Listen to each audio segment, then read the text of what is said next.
As a child, I grew up coming here as a Girl Scout. We used to walk from the church in the middle of the town all the way up here. There's also a water spring here.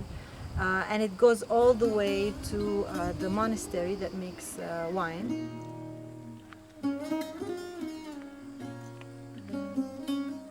But what's very interesting about this place here is all that you can clearly see the difference between what the Israeli project has done.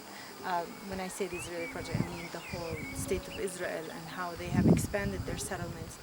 This settlement here is called Gilo settlement, and Gilo settlement is all on Beit Jala land. This mountain is called Slayir. And this settlement, if you can see, it's built horizontally. And the idea is to expand the settlement so much that it becomes part of what they call the Greater Jerusalem.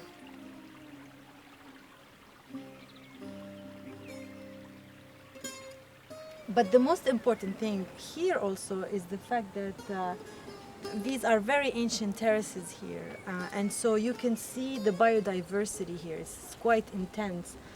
We have here almonds, pomegranates, of course olives, carob, oak, and traditionally, like, people have discovered that when you have this biodiversity, when, like, for example, there's an oak tree in an olive field, it's healthier for the olive tree and it can fight off diseases that can otherwise attack an olive tree. But this biodiversity here is threatened, as you can see on the other side of this mountain. It's a completely different vegetation, all these non-native pine trees. And if you look very closely, you'll see that these pine trees serve different purposes. One purpose that Israel has planted them around these settlements is to hide evidence of the fact that there were people here before. If you look very closely, you'll see there are ancient terracing, old Palestinian house.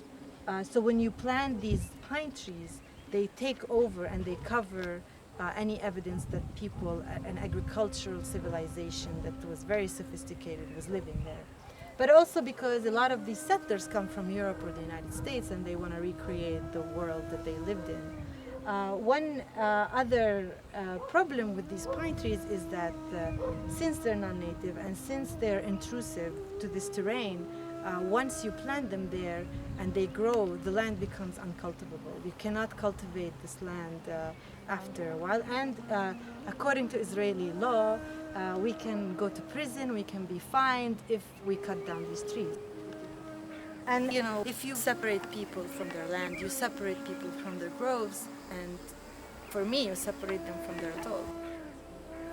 And what do we have left? We are living in these enclosed concrete jungles now.